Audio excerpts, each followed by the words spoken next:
Hey everyone, it's Brittany and Katie with the Q team in Rochester, New York. We're here today to talk about interest rates. They are in the sixes. They are not projected to go down in the foreseeable future. So we wanted to speak about what that means for buyers and sellers. Yep, and this has been a very hot topic in the real estate market lately, so we figured it'd be very relevant to touch on what that means for you. If you are a buyer, think about becoming a buyer. The number one thing that we've been telling our buyers is it doesn't make sense to wait. Some people are kind of going into the market or thinking about potentially waiting because they think that rates may go back down. Based on the economist projections, the real estate experts' projections, they are not expected to go down anytime in the foreseeable future, which means that you waiting will likely just cost more.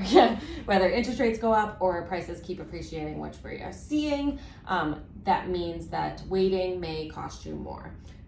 You can always refinance. In the last couple of months, we have seen them go from the 4s to the 5s and now from the 5s to the 6s.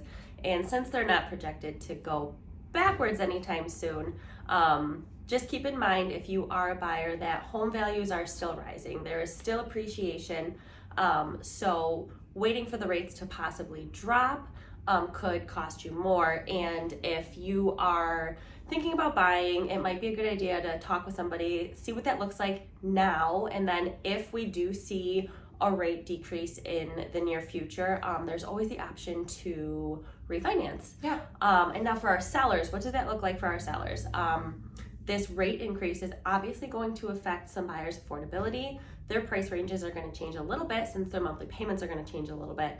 So strategy for listing is super important right now. Right. We have to take advantage of, well, the market's still being healthy, but there being a slight shift in buyers' buying power.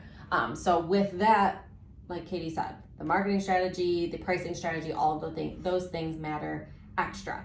And one last thing that popped into my head related to buyers, if you're looking to buy. A lot of our buyers have been talking to their lenders about different options, which include potentially buying down your interest rate. So if interest rates are really important to you, there are multiple options to be able to kind of alter that interest rate if you don't want to necessarily refinance in the future, but you want to get a slightly lower rate than what they are at now. So let us know if that's something that is of interest to you. We can connect you to a lender to kind of explain what that means and if it makes sense for you so that you can kind of determine your best options for yourself.